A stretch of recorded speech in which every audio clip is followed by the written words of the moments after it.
നമസ്കാരം. ഇന്നത്തെ ഇതുവരെയുള്ള എല്ലാ വാർത്തകളും സമഗ്രമായി നോക്കാം. ന്യൂസ് അറ്റ് 6 PM ആദ്യം പ്രധാന തലക്കെട്ടുകൾ. പുതുവർഷത്തിന്റെ ആദ്യ കിരണങ്ങളേറ്റ് കിരിബാത്തി. ന്യൂസിലൻഡും പുതുവർഷത്തെ വരവേറ്റു.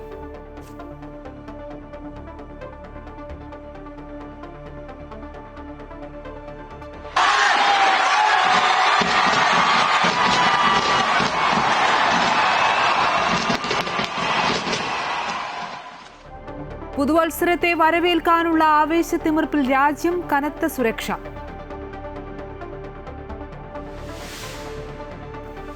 ശബരിമല സ്വർണ്ണക്കടത്ത് കേസിൽ നിർണായക നീക്കവുമായി പ്രത്യേക അന്വേഷണ സംഘം. ഉണ്ണികൃഷ്ണൻ പോറ്റിയുമായുള്ള ബന്ധത്തിൽ വ്യക്തത തേടാൻ UDF കൺവീനർ അടൂർ പ്രകാശിനെ ചോദ്യം ചെയ്യും. സ്വർണ്ണക്കൊള്ളയുമായി ഡി മണിക്ക് ബന്ധമുണ്ടോ എന്നതിൽ തെളിവ് കണ്ടെത്താനായില്ല. ഇറിഡിയം തട്ടിപ്പിൽ ഡി മണിക്ക് പങ്കെന്ന് കണ്ടെത്തൽ.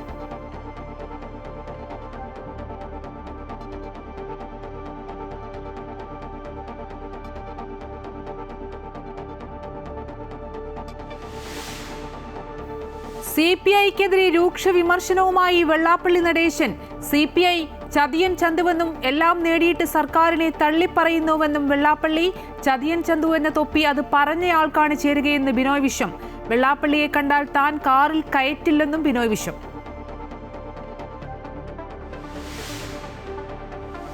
തൃശൂരിൽ നടന്നത് ഓപ്പറേഷൻ താമര എന്ന ആരോപണം. BJP ലക്ഷ്യമിട്ടത് മറ്റത്തൂർ അടക്കം 3 പഞ്ചായത്തുകളെന്ന് കോൺഗ്രസ്. വല്ലച്ചിറയിൽ നീക്കം പരാജയപ്പെട്ടതോടെ LDF ഭരണം പിടിച്ചുവെന്നും കണ്ടെത്തൽ. മറ്റത്തൂരിൽ പുതിയ അടവുമായി കോൺഗ്രസ് വിമതർ. DCC അധ്യക്ഷന് പിഴവുണ്ടായെന്ന് വിമത നേതാവ് TN ചന്ദ്രൻ. രാജിവെക്കാത്തവരെ പുറത്താക്കിയെന്ന് DCC അധ്യക്ഷൻ ജോസഫ് ടാജറ്റ്. ആലപ്പുഴ വണ്ടാനം മെഡിക്കൽ കോളേജിൽ വീണ്ടും ചികിത്സാ പിഴവ്. അപകടത്തിൽ പരിക്കേറ്റ് മുറിവിൽ തുന്നലിട്ട നീർക്കുന്നം സ്വദേശിയായ യുവാവിന്റെ കാലിൽ നിന്ന് 4 മാസത്തിനു ശേഷം പുറത്തെടുത്തത് കുപ്പിച്ചില്ലിന്റെ അവശിഷ്ടം.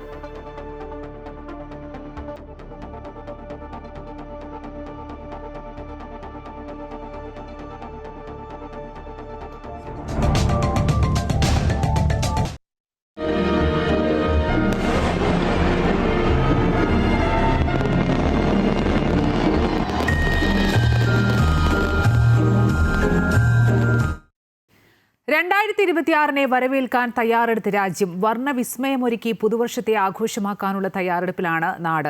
സംസ്ഥാനത്ത് ഫോർട്ട് കൊച്ചി ഉൾപ്പെടെ ആഘോഷ തിമിർപ്പിലാണ്. സുരക്ഷാ നിയമങ്ങൾ പാലിക്കണമെന്ന് കർശന നിർദ്ദേശമുണ്ട്. കോഴിക്കോട് നിന്നും MM രാഗേഷ് ചേരുന്നു. രാഗേഷ്, സംസ്ഥാനത്തും വിപുലമായ ആഘോഷ പരിപാടികളാണ് പുതുവർഷത്തെ വരവേൽക്കാനായി ഒരുക്കിയിട്ടുള്ളത്. കോഴിക്കോട്ടേക്ക് വരികയാണെങ്കിൽ ബീച്ചിലാണ് ഏറ്റവും പ്രധാനപ്പെട്ട ആവേശവും ആഘോഷവും ഒക്കെ ഉള്ളത്. എന്തൊക്കെയാണ് അവിടെ നിന്നുള്ള വിവരങ്ങൾ? ന്യൂ ഇയറിനെ വരവേൽക്കാനുള്ള വിപുലമായ സജ്ജീകരണങ്ങളാണ് കോഴിക്കോട് ഒരുങ്ങിയിട്ടുള്ളത്. നിരവധി സ്വകാര്യ ഹോട്ടലുകളും ഒപ്പം തന്നെ സ്വകാര്യ ക്ലബ്ബുകളും എല്ലാം തന്നെ വിവിധ പരിപാടികളാണ് ജില്ലയുടെ വിവിധ ഭാഗങ്ങളിലായി ഒരുക്കിയിട്ടുള്ളത്. കോഴിക്കോട് പ്രധാനമായും ആഘോഷം എന്ന് പറയുമ്പോൾ കോഴിക്കോട് ബീച്ചാണ്. ബീച്ചിൽ ഏകദേശം രാത്രി 12 മണി വരെ ഇത്തരത്തിൽ ആഘോഷം നീണ്ടു നിൽക്കും എന്നുള്ളതാണ് ജില്ലാ ഭരണകൂടം പ്രതീക്ഷിക്കുന്നത്. ഇതുവരെയും വലിയ കർശന നിയന്ത്രണങ്ങളൊന്നും തന്നെ കോഴിക്കോട് ജില്ലാ ഭരണകൂടമോ പോലീസോ ഒന്നും തന്നെ ഒരുക്കിയിട്ടില്ല. അതേസമയം തന്നെ നേരത്തെ ഉണ്ടായിരുന്ന ഗതാഗത കുരുക്കുൾപ്പെടെയുള്ള കാര്യങ്ങളിൽ അയവ് വന്നിട്ടില്ല ഉള്ളതിനാൽ വലിയ തരത്തിലുള്ള ഒരു ഗതാഗത കുരുക്ക് അനുഭവപ്പെടില്ല എന്നുള്ളതാണ് പോലീസ് പ്രതീക്ഷിക്കുന്നത്. ബീച്ച് റോഡിലേക്കുള്ള ഗതാഗത കുരുക്കെല്ലാം തന്നെ ഒഴിവാക്കുന്നതിനുള്ള പോലീസ് സംവിധാനങ്ങളെല്ലാം തന്നെ ജില്ലയിൽ ഒരുക്കിയിട്ടുണ്ട്. വലിയ തരത്തിലുള്ള എന്തെങ്കിലും കർശന നിയന്ത്രണങ്ങൾ ആഘോഷങ്ങൾക്കൊന്നും തന്നെ ജില്ലാ ഭരണകൂടമോ പോലീസോ വരുത്തിയിട്ടില്ല എന്നുള്ളതും എടുത്തു പറയേണ്ടതാണ്. ലോകത്ത് പുതുവർഷത്തെ ആദ്യം വരവേറ്റ് പസഫിക് സമുദ്രത്തിലെ ദ്വീപ് രാഷ്ട്രമായ കിരിബാത്തി ദ്വീപ്. ഇന്ത്യൻ സമയം ഇന്ന് ഉച്ചയ്ക്ക് 3:30 ഇവിടെ പുതുവത്സരം പിറന്നത്. 1995 കിരിബാത്തി സർക്കാർ അന്താരാഷ്ട്ര ദിനാങ്ക രേഖയിൽ വരുത്തിയ മാറ്റമാണ് ഈ രാജ്യത്തെ ലോകത്തെ ആദ്യ പുതുവർഷാഘോഷ കേന്ദ്രമാക്കി മാറ്റിയത്. ഇന്ത്യൻ സമയം 4:30 ന്യൂസിലൻഡിലും പുതുവർഷമെത്തി. 6:30 ഓസ്ട്രേലിയയിലെ സിഡ്നിയിൽ പുതുവർഷമെത്തും. 8:30 ജപ്പാനും 9:30 ചൈനയും പുതുവർഷത്തെ വരവേൽക്കും. ഇന്ത്യൻ സമയം പുലർച്ചെ 5:30 ആയിരിക്കും UK പുതുവർഷാഘോഷം. രാവിലെ 10:00 അമേരിക്കൻ പുതുവർഷം. ഏറ്റവും അവസാനം പുതുവർഷം എത്തുന്നത് അമേരിക്കയിലെ ജനവാസമില്ലാത്ത ബേക്കർ ദ്വീപാണ്. ഹൗലാൻഡ് ദ്വീപ് എന്നിവിടങ്ങളിലാണ്. നാളെ ഇന്ത്യൻ സമയം 5:30 ഇത്. ഇനി മറ്റു വാർത്തകളിലേക്ക് വന്നാൽ രാജസ്ഥാനിൽ സ്ഫോടക വസ്തുക്കൾ നിറച്ച കാറ് പിടികൂടി. യൂറിയ വളത്തിന്റെ ചാക്കിൽ ഒളിപ്പിച്ച നിലയിൽ 150 കിലോഗ്രാം അമോണിയം നൈട്രേറ്റും സ്ഫോടനത്തിന് ഉപയോഗിക്കുന്ന 1100 മീറ്റർ ഫ്യൂസ് വയറും 200 ബാറ്ററികളും പോലീസ് പിടിച്ചെടുത്തു. സംഭവവുമായി ബന്ധപ്പെട്ട് 2 പേർ അറസ്റ്റിലായതായി ബുന്ദിയിൽ നിന്ന് ടോങ്കിലേക്ക് സ്ഫോടക വസ്തുക്കൾ കൊണ്ടുപോകുന്ന വിവരം ലഭിച്ചതിന് പിന്നാലെ പോലീസ് വഴി തടഞ്ഞു പിടികൂടുകയായിരുന്നു.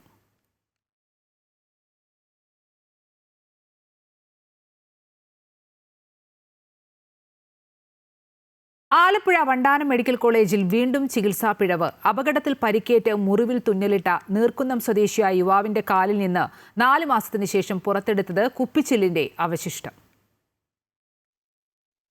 നീർക്കുന്നം സ്വദേശിയായ അനന്തു ജൂലൈ 17-നാണ് വളഞ്ഞ വഴിയിൽ വെച്ച് അപകടത്തിൽപ്പെടുന്നത്. അനന്തു സഞ്ചരിച്ചിരുന്ന ബൈക്ക് കാറുമായി കൂട്ടിയിടിക്കുകയായിരുന്നു. കാലിന് മുറിവേറ്റ് വണ്ടാനം മെഡിക്കൽ കോളേജിലെത്തിയ അനന്തുവിനെ മുറിവ് തുന്നിച്ചേർത്ത് പ്ലാസ്റ്റർ ഇട്ട ശേഷം ജൂലൈ 20-നാണ് ഡിസ്ചാർജ് ചെയ്യുന്നത്.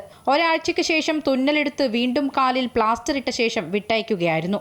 പ്ലാസ്റ്റർ ഇട്ടേക്കായിരുന്നു കാലിന്, സ്റ്റിച്ച് ചെയ്തിട്ട് കാല് മടങ്ങാതിരിക്കാൻ വേണ്ടി. അങ്ങനെ സ്റ്റിച്ചൊക്കെ എടുത്തു കഴിഞ്ഞ് കുഴപ്പമൊന്നുമില്ല. എനിക്ക് വിട്ടൊരു മുഴ പോലെ ഉണ്ടായിരുന്നു കാലിൻ്റെ താഴത്ത്, മുട്ടിന് താഴത്ത്. അങ്ങനെ ഞങ്ങൾ ഓർത്തത് പോലെ എന്താണ് ഈ അസ്ഥി എന്തെങ്കിലും ചാടി നിൽക്കുന്നതായിട്ടാണല്ലോ എന്ന് ഓർത്തിട്ട് നമ്മളൊന്ന് അങ്ങനെ ഓർത്ത് നിന്ന. സ്റ്റിച്ച് എടുത്ത് കഴിഞ്ഞിട്ട് പിന്നെ ബാൻഡേജ് ചുറ്റാൻ പറഞ്ഞു. അപ്പോൾ ചെന്ന് ചോദിച്ചപ്പോൾ കുഴപ്പമൊന്നുമില്ല എന്നാണ് പറഞ്ഞത്. കാലിൽ അസാധാരണമായ നിലയിൽ ഒരു മുഴ ശ്രദ്ധയിൽപ്പെട്ടതോടെ ഡോക്ടർമാരോട് സംശയം പറഞ്ഞെങ്കിലും മുറിവിനുള്ളിൽ യാതൊന്നും ഇല്ല എന്നായിരുന്നു ആശുപത്രി അധികൃതരുടെ കണ്ടെത്തൽ. കാല് കണ്ടപ്പോൾ അതിനകത്ത് ഇങ്ങനെ എനിക്ക് തോന്നി എന്തോ ഇരിക്കുന്നതാണ്. അപ്പോൾ ഞാൻ ആ ഡോക്ടറോട് പറഞ്ഞു, ഡോക്ടറിനകത്ത് എന്തോ ഇരിക്കുന്നതാണൊക്കെ എനിക്ക് തോന്നിയായിരുന്നു. ചില്ലിൻ്റെ അംശമാണോ അതോ ടാറാണോ, അന്ന് ആക്സിഡൻറ്റ് പറ്റിയപ്പോൾ വല്ലതും ഇരുന്നുണ്ട്. അപ്പോൾ പറഞ്ഞാൽ അതൊന്നും അല്ല, നമ്മൾ പഴുക്കാനുള്ള മരുന്ന് വെച്ചല്ലോ, അതുകൊണ്ട് അതിനകത്തുനിന്ന് ചവ് വരുന്നതാണ്. അപ്പോൾ അത് കുഴപ്പമില്ല, നമുക്ക് പിന്നെ നോക്കാം, ഇപ്പോൾ ഷുഗർ കൂടുതലാണ്, മെഡിസിനിലൊന്ന് കാണിക്കാൻ പറഞ്ഞു. അങ്ങനെ മെഡിസിനിൽ കാണിച്ചപ്പോൾ അവർ പറഞ്ഞ് അഡ്മിറ്റ് ചെയ്യണമെന്ന് പറഞ്ഞ്.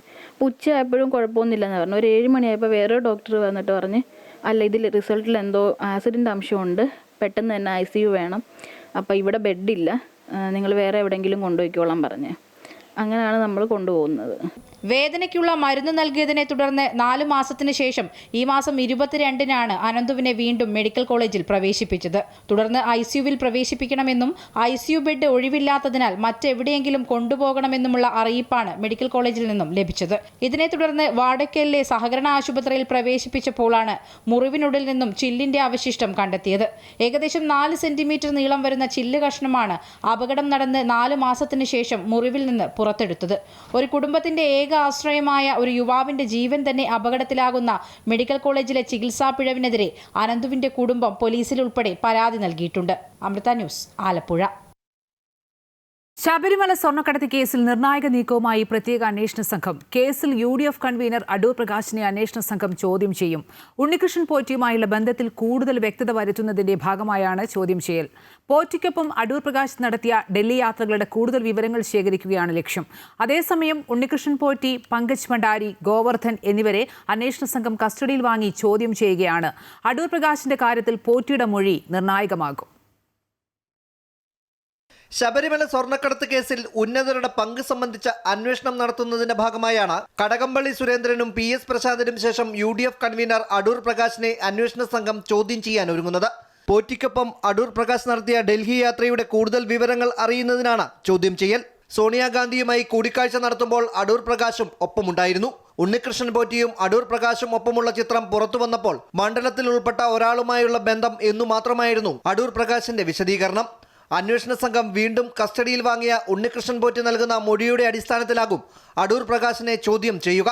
കസ്റ്റഡിയിൽ വാങ്ങിയ പങ്കജ് ഭണ്ഡാരി, ഗോവർദ്ധൻ, ഉണ്ണികൃഷ്ണൻ പോറ്റി എന്നിവരെ ഒന്നിച്ചിരുത്തിയുള്ള ചോദ്യം ചെയ്യലിൽ സ്മാർട്ട് ക്രിയേഷൻസിൽ നിന്നും വേർതിരിച്ച സ്വർണം എവിടെ വിറ്റഴിച്ചു എന്നത് സംബന്ധിച്ച് തുമ്പുണ്ടാക്കാനാകുമെന്നാണ് അന്വേഷണ സംഘം കരുതുന്നത്.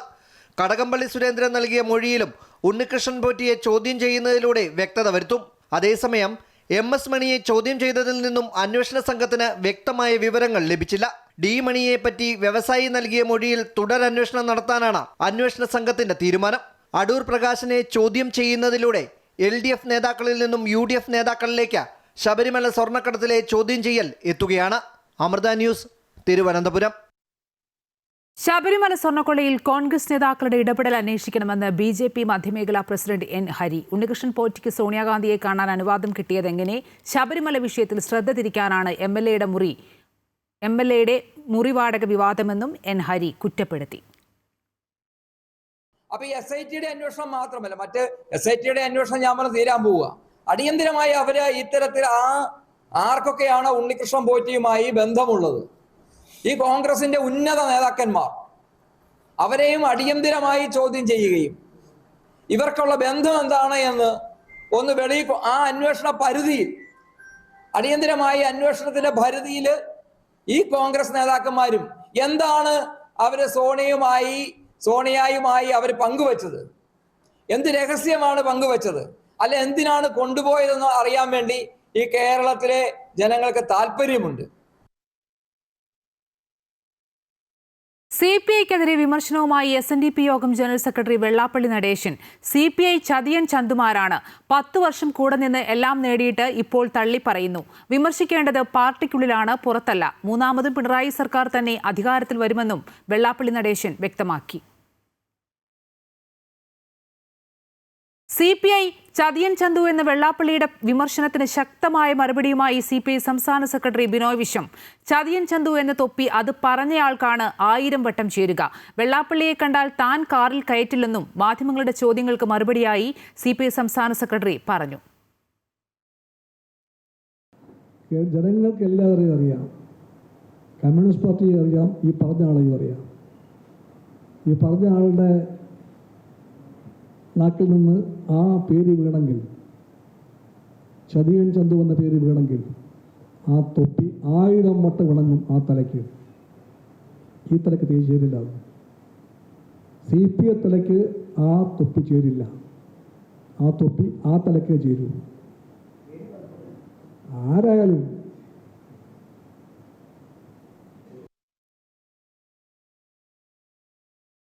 തദ്ദേശ സ്വയംഭരണ തിരഞ്ഞെടുപ്പിൽ LDFിനേറ്റ പരാജയം തുറന്ന് സമ്മതിക്കാൻ CPM നേതൃത്വം വിസമ്മതിക്കവേ എന്തുകൊണ്ട് ജനങ്ങൾ വിചാരണ ചെയ്തുവെന്ന ചോദ്യമുയർത്തി CPI നേതൃത്വം.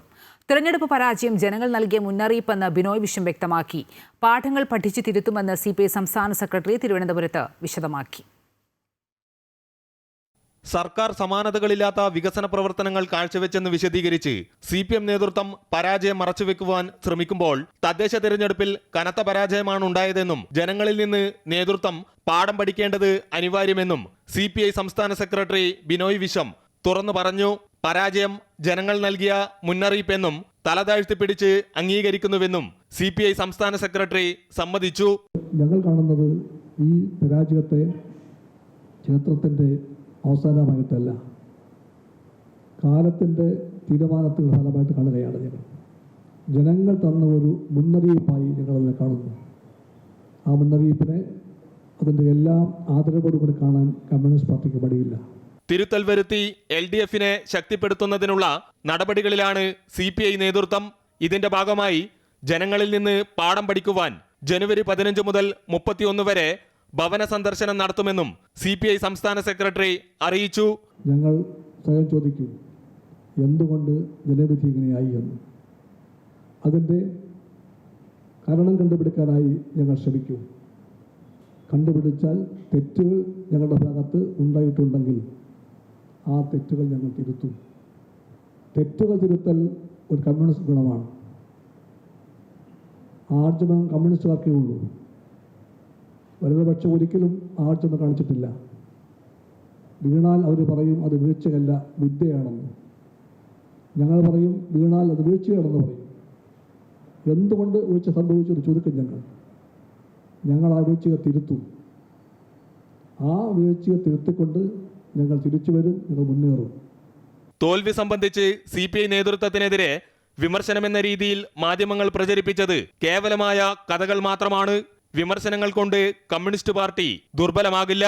യഥാർത്ഥ വിശ്വാസികളുമായി CPI കൈകോർക്കുമെന്നും ശബരിമല സ്വർണ്ണപ്പാളി അപഹരിച്ച കേസിൽ SIT അന്വേഷണം മുന്നോട്ടു പോകട്ടെയെന്നും ബിനോയ് വിശ്വം കൂട്ടിച്ചേർത്തു. അമൃത ന്യൂസ്, തിരുവനന്തപുരം. മലപ്പുറം പ്രസ്താവന സംബന്ധിച്ച് ചോദ്യങ്ങളോട് ക്ഷുഭിതനായി SNDP യോഗം ജനറൽ സെക്രട്ടറി വെള്ളാപ്പള്ളി നടേശൻ. മലബാറിൽ മലപ്പുറം, കാസർഗോഡ്, വയനാട് ജില്ലകളിൽ ഒറ്റ വിദ്യാഭ്യാസ സ്ഥാപനം ഞങ്ങൾക്കില്ല. ഈ ദുഃഖം ഞാനൊന്ന് പറഞ്ഞുപോയി എന്ന് പ്രതികരിച്ച് വെള്ളാപ്പള്ളി മലപ്പുറത്ത് സ്കൂൾ തുടങ്ങാൻ സമ്മതിക്കുന്നില്ല എന്നത് സത്യമല്ലേ എന്ന് ചോദിച്ചു. തുടർന്ന് ഇക്കഴിഞ്ഞ 9 വർഷം പിണറായി വിജയൻ സർക്കാർ അനുവാദം തന്നില്ലേ എന്ന് മാധ്യമപ്രവർത്തകൻ ചോദിച്ചപ്പോഴായിരുന്നു പ്രകോപിതനായത്. എന്താ വർഗീയവാദി എന്ന് പറയാൻ കാരണം യഥാർത്ഥ വർഗീയവാദികളെ മലപ്പുറത്ത് നിന്നപ്പോൾ ഞാൻ എന്ത് പറഞ്ഞു അങ്ങനെ എനിക്ക് പറയാൻ അവസരം സ്കൂളുകൾ തുടങ്ങാൻ സമ്മതിക്കുന്നില്ല. അത് തുടങ്ങാൻ സത്യമല്ലേ? ഞാൻ 3 ജില്ല ഞങ്ങൾക്ക് എന്തുണ്ട് മലബാർ പ്രദേശത്ത്. മലപ്പുറത്തുണ്ടോ, വയനാടുണ്ടോ, കാസർഗോഡുണ്ടോ? ഒറ്റ വിദ്യാഭ്യാസ സ്ഥാപനം ഞങ്ങൾക്കില്ല. ഈ ദുഃഖം ഞാനൊന്ന് പറഞ്ഞു പോയി. സ്ഥലം എല്ലാം ഉണ്ട്, അനുവാദം തരണം സർക്കാരിൻ്റെ. ഇപ്പോഴത്തെ അല്ല, അന്ന് ഞങ്ങള് റിപ്പോർട്ടർ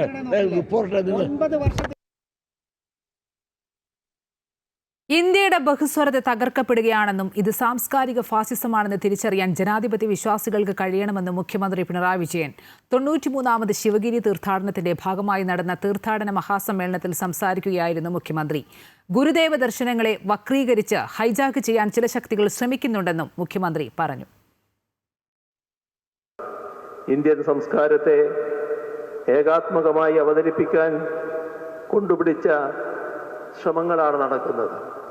ഇന്ത്യയുടെ ബഹുസ്വരത, ഉപസംസ്കൃതികൾ തകർക്കപ്പെടുന്നു. ഐതിഹ്യങ്ങളെയും കൽപ്പിത ഭാവനകളെയും ചരിത്ര സത്യങ്ങളായി അവതരിപ്പിക്കുന്നു.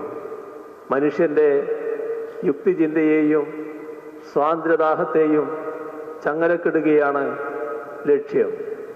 ഇത് സാംസ്കാരിക ഫാസിസത്തിൻ്റെ ദൗത്യം തന്നെയാണെന്ന് തിരിച്ചറിയാൻ ജനാധിപത്യ വിശ്വാസികൾക്ക് കഴിയണം. ഗുരുവിൻ്റെ സോദരത്വേന എന്ന സന്ദേശം നമ്മുടെ ഭരണഘടനയുടെ ആമുഖ വചനങ്ങളിൽ വരെ ഇടം പിടിച്ചിട്ടുണ്ട്.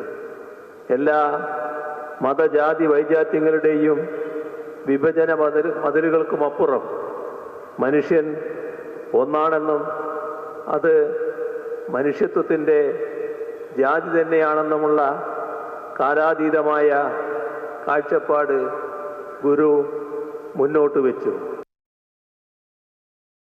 ബുൾഡോസർ രാജ് വിവാദങ്ങൾക്കിടെ വേദി പങ്കിട്ട് മുഖ്യമന്ത്രി പിണറായി വിജയനും കർണാടക മുഖ്യമന്ത്രി സിദ്ധരാമയ്യയും വർക്കല ശിവഗിരി തീർത്ഥാടന മഹാസമ്മേളനത്തിലാണ് ഇരുവരും ഒന്നിച്ചെത്തിയത്. ബുൾഡോസർ രാജ് വിവാദത്തിൽ കർണാടക സർക്കാരിനെ പിണറായി വിജയൻ സർക്കാർ വിമർശിച്ചിരുന്നു. ഇതിനുശേഷമാണ് ഒരു വേദിയിൽ ഇരുവരും ഒന്നിച്ചെത്തിയത്. രാവിലെ നടക്കേണ്ടിയിരുന്ന മന്ത്രിസഭായോഗം ഉച്ചയ്ക്ക് 12 മണിയിലേക്ക് മാറ്റിവെച്ചാണ് മുഖ്യമന്ത്രി എത്തിയത്. ചടങ്ങിൽ വിശിഷ്ട അതിഥിയായാണ് സിദ്ധരാമയ്യ എത്തിയത്. ഉദ്ഘാടന പ്രസംഗത്തിന് ശേഷം ക്യാബിനറ്റ് യോഗത്തിൽ പങ്കെടുക്കേണ്ടതിനാൽ അധ്യക്ഷ പ്രസംഗത്തിന് മുമ്പ് മുഖ്യമന്ത്രി പ്രസംഗിച്ചു. കർണാടക മുഖ്യമന്ത്രി സംസാരിക്കുമ്പോൾ വേദിയിൽ തുടരാൻ കഴിയാത്തതിൽ ഖേദം പ്രകടിപ്പിച്ച മുഖ്യമന്ത്രി പിന്നീട് ഹസ്തദാനം നൽകി മടങ്ങി.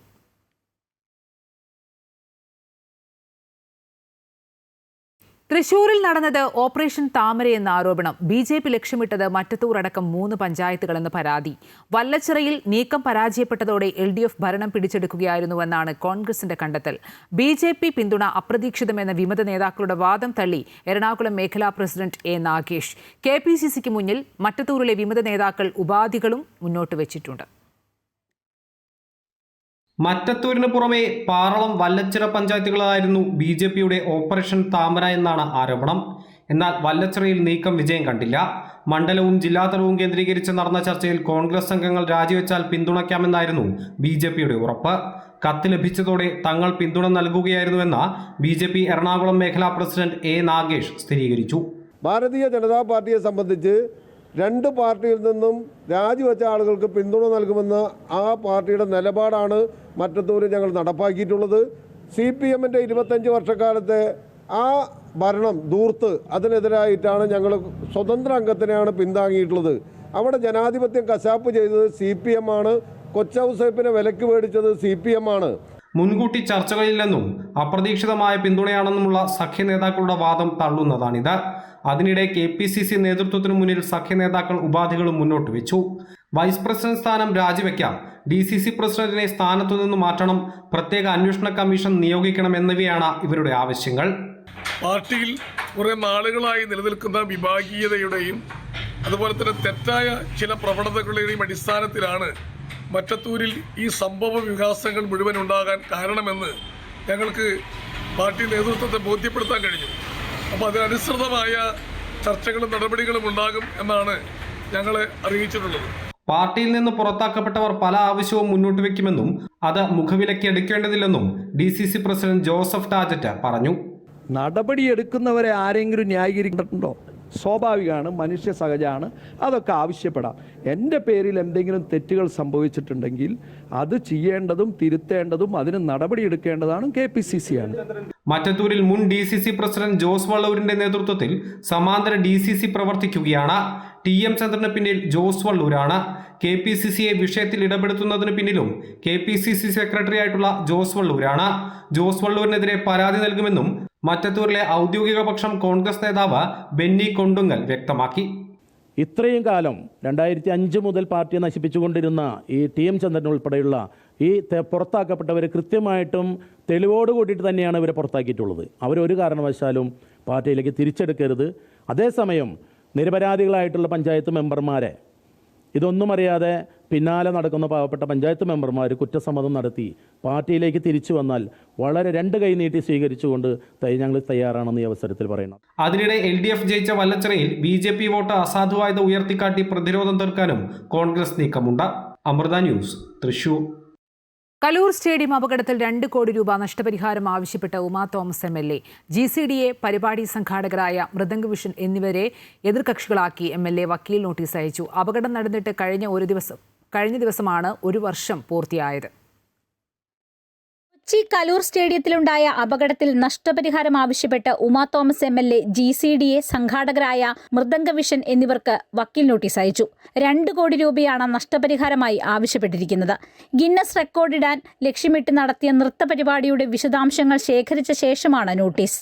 അപകടം നടന്ന് 1 വർഷം കഴിഞ്ഞിട്ടും ആവശ്യമായ നടപടികൾ സ്വീകരിക്കാത്ത പശ്ചാത്തലത്തിലാണ് ഉമാ തോമസ് MLAയുടെ നീക്കം. 1 വർഷം കഴിഞ്ഞിട്ടും ഒരു മറുപടിയുമില്ല. ആരാണ് ഉത്തരവാദി എന്ന് അറിയുന്നില്ല.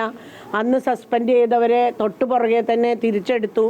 അതുപോലെ തന്നെ കോർപ്പറേഷനിൽ HIനെയാണ് സസ്പെൻഡ് ചെയ്തിട്ട് തിരിച്ചെടുത്തത്. എന്തിനാണ് ഹെൽത്ത് ഇൻസ്പെക്ടറിനെ സസ്പെൻഡ് ചെയ്യണമെന്ന് അറിയില്ല. അപ്പോൾ ഇതൊക്കെ നമ്മൾ സുരക്ഷയെ മുൻനിർത്തിയാണ് പ്രവർത്തനങ്ങൾ നടത്തേണ്ടത് എന്നുള്ളത് കൂടി ഊട്ടി ഉറപ്പിക്കാൻ വേണ്ടിയിട്ടാണ് ഞാൻ ഒരു കോമ്പൻസേഷൻ ആവശ്യപ്പെട്ട് ഇതിനായിട്ട് നീങ്ങുന്നത്. സമൻസ് അയക്കാനായിട്ട് ഈ മൃദംഗ വിഷൻ അയച്ചപ്പോൾ അവരത് കൈപ്പറ്റിയിട്ടില്ല എന്നാണ് പറഞ്ഞത്. അപ്പോൾ ഒരു അഡ്രസ്സ് പോലും ഇല്ലാത്തവർക്കാണ് ഈ സ്ഥലം കൊടുത്തതെന്നുള്ളത് എനിക്കറിയില്ല. കലൂർ സ്റ്റേഡിയത്തിലെ താൽക്കാലിക സ്റ്റേജിൽ നിന്ന് വീണ് പരിക്കേറ്റ ഉമാ തോമസ് MLA 46 ദിവസം നീണ്ട ചികിത്സയ്ക്ക് ശേഷമായിരുന്നു ആശുപത്രി വിട്ടത്. കഴിഞ്ഞ ഡിസംബർ 29-നാണ് 12,000 പേർ പങ്കെടുത്ത നൃത്ത പരിപാടിക്കിടെ കലൂർ സ്റ്റേഡിയത്തിൽ താൽക്കാലികമായി കെട്ടിപ്പൊക്കിയ സ്റ്റേജിൽ നിന്ന് വീണ് ഉമാ തോമസിന് പരിക്കേറ്റത്. VIP ഗാലറിയുടെ അറ്റത്തുള്ള ഇരിപ്പിടത്തിലേക്ക് പോവുകയായിരുന്ന ഉമാ തോമസ് കാലുവഴുതി താൽക്കാലികമായി കെട്ടിയ ബാരിക്കേഡുകളും മറികടന്ന് താഴേക്ക് വീഴുകയായിരുന്നു. ബാരിക്കേഡുകൾ ബലമുള്ളതായിരുന്നില്ല. 20 അടിയോളം താഴ്ചയിലേക്കാണ് MLA വീണത്. അമൃത ന്യൂസ്, കൊച്ചി. നടൻ മോഹൻലാലിന്റെ അമ്മ ശാന്തകുമാരിയുടെ ഭൗതിക ശരീരം സംസ്കരിച്ചു. തിരുവനന്തപുരം മുടവൻമുകളിലെ വസതിയിലെ പിൻവശത്താണ് ചിതയൊരുക്കിയത്. സാമൂഹിക സാംസ്കാരിക രംഗത്തെ നിരവധി പ്രമുഖർ വീട്ടിലെത്തി അന്തിമോപചാരം അർപ്പിച്ചു. കേന്ദ്രമന്ത്രി സുരേഷ് ഗോപി, മന്ത്രിമാരായ സജി ചെറിയാൻ, PA മുഹമ്മദ് റിയാസ്, RMP സംസ്ഥാന സെക്രട്ടറി ഷിബു ബേബി ജോൺ എന്നിവർ അന്തിമോപചാരം അർപ്പിക്കാനെത്തി. പശ്ചിമബംഗാൾ ഗവർണർ CV ആനന്ദബോസ്, നടന്മാരായ മണിയൻപിള്ള രാജു, പ്രകാശ് വർമ്മ തുടങ്ങിയവരും ആദരാഞ്ജലികൾ അർപ്പിച്ചു.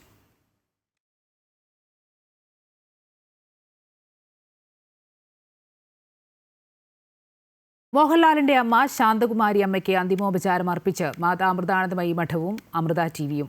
മോഹൻലാലിന്റെ തിരുവനന്തപുരം മുടവൻമുകളിലുള്ള വീട്ടിലെത്തിയായിരുന്നു അന്തിമോപചാരം അർപ്പിച്ചത്. മാതാ അമൃതാനന്ദമയി മഠത്തിനു വേണ്ടി മുതിർന്ന സന്യാസി സ്വാമി തുര്യാമൃതാനന്ദപുരിയും തിരുവനന്തപുരം കൈമന മഠാധിപതി സ്വാമി ശിവാമൃതാനന്ദപുരിയും അന്തിമോപചാരം അർപ്പിച്ചു.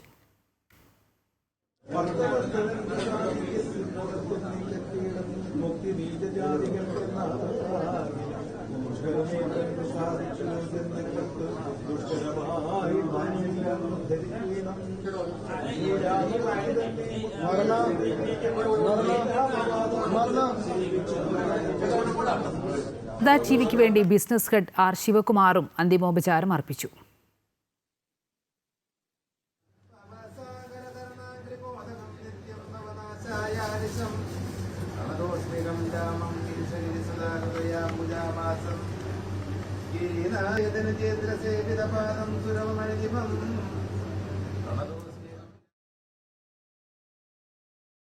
മുതിർന്ന CPM നേതാവും ധർമ്മടം മുൻ MLA-യുമായ KK നാരായണന് ആദരാഞ്ജലി അർപ്പിച്ച നാട്. മുഖ്യമന്ത്രി Pinarayi Vijayan, speaker AN Shamseer, CPM സംസ്ഥാന സെക്രട്ടറി MV ഗോവിന്ദൻ തുടങ്ങിയ നേതാക്കൾ അന്ത്യാഞ്ജലി അർപ്പിച്ചു.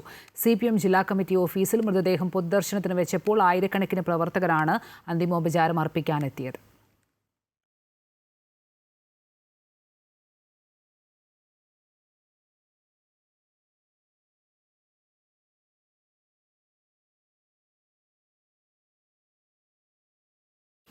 ബംഗ്ലാദേശ് മുൻ പ്രധാനമന്ത്രി ഖാലിദാസിയയുടെ സംസ്കാരം നടന്നു. ഭർത്താവ് സിയാവുർ റഹ്മാന്റെ ഖബറിടത്തിന് സമീപമാണ് ഖാലിദയുടെയും അന്ത്യവിശ്രമം. പൂർണ്ണ ഔദ്യോഗിക ബഹുമതികളോടെയായിരുന്നു സംസ്കാരം. ഖാലിദാസിയുടെ നിര്യാണത്തെ തുടർന്ന് ബംഗ്ലാദേശിൽ 3 ദിവസത്തെ ഔദ്യോഗിക ദുഃഖാചരണവും 1 ദിവസത്തെ പൊതു അവധിയും പ്രഖ്യാപിച്ചിട്ടുണ്ട്. ഇന്ത്യയെ പ്രതിനിധീകരിച്ച് വിദേശകാര്യമന്ത്രി S ജയശങ്കർ സംസ്കാര ചടങ്ങിൽ പങ്കെടുത്തു.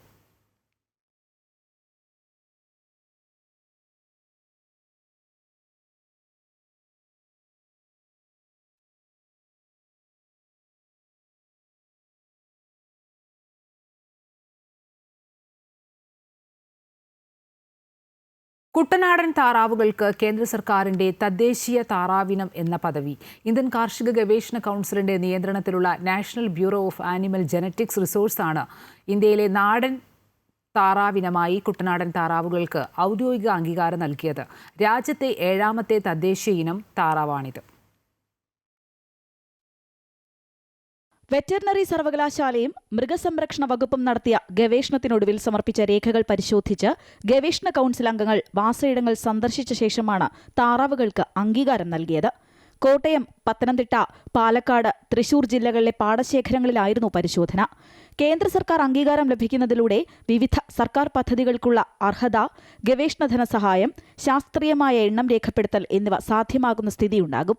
ഇന്ത്യൻ കാർഷിക ഗവേഷണ കൗൺസിൽ കുട്ടനാട്ടെ തനത് താറാവ് വർഗ്ഗങ്ങളായിട്ടുള്ള ചാര, ചെമ്പല്ലി എന്നീ താറാവിനങ്ങളെ തദ്ദേശീയ താറാവിനങ്ങൾ എന്നുള്ള നിലയിൽ ഐഡൻറ്റിഫൈ ചെയ്തിരിക്കുകയാണ്. ഇതിൻ്റെ മുട്ടയ്ക്കും മാംസത്തിനും അങ്ങേയറ്റം സ്വാദിഷ്ടമായിട്ടുള്ളതാണ്. ഒപ്പം തന്നെ അത് വളരെ സോഫ്റ്റാണ്. മാത്രമല്ല ഹൈലി മെഡിക്കേറ്റഡുമാണ്. അപ്പോൾ ആ നിലയിൽ ഈ തദ്ദേശീയ ഇനമായി പ്രഖ്യാപിക്കപ്പെട്ട ഇതിൻ്റെ ഒരു കയറ്റുമതിക്കുള്ള കൂടുതൽ സാധ്യത വരാൻ പോകുന്ന നാളുകളിൽ ഉണ്ടാകും. അംഗീകാരം ലഭിച്ചതോടെ കുട്ടനാടൻ താറാവുകളുടെ വിപണി മൂല്യം ഉയരും. ശരാശരി 1.5 മുതൽ 2 കിലോ വരെ തൂക്കമുള്ള കുട്ടനാടൻ താറാവുകൾ രാജ്യത്തെ ഏറ്റവും കൂടുതൽ ഉൽപ്പാദനക്ഷമതയുള്ള നാടൻ ഇനമാണ്. ചാര, ചെമ്പല്ലി എന്നീ 2 ഉപ ഇനങ്ങളിലാണ് കുട്ടനാടൻ താറാവുകളുള്ളത്. വർഷത്തിൽ 200-ലേറെ മുട്ടയിടുന്ന ഇവയെ ഇറച്ചിക്കും മുട്ടയ്ക്കും ഒരുപോലെ ഉപയോഗിക്കാം. സ്വാഭാവിക പരിതസ്ഥിതിയിൽ അഴിച്ചുവിട്ട് പാടത്തും മറ്റ് ജലാശയങ്ങളും വളർത്തുന്നതിനാൽ ഇവയ്ക്ക് ഉയർന്ന പോഷകമൂല്യവുമുണ്ട്. പാടങ്ങളിലെ കീടനിയന്ത്രണത്തിലും പ്രധാന പങ്കുവഹിക്കുന്നതിനാൽ നെൽകർഷകർക്കും ഏറെ സഹായകമാണ് ഈ കുട്ടനാടൻ താറാവുകൾ. അമൃത ന്യൂസ്, ആലപ്പുഴ.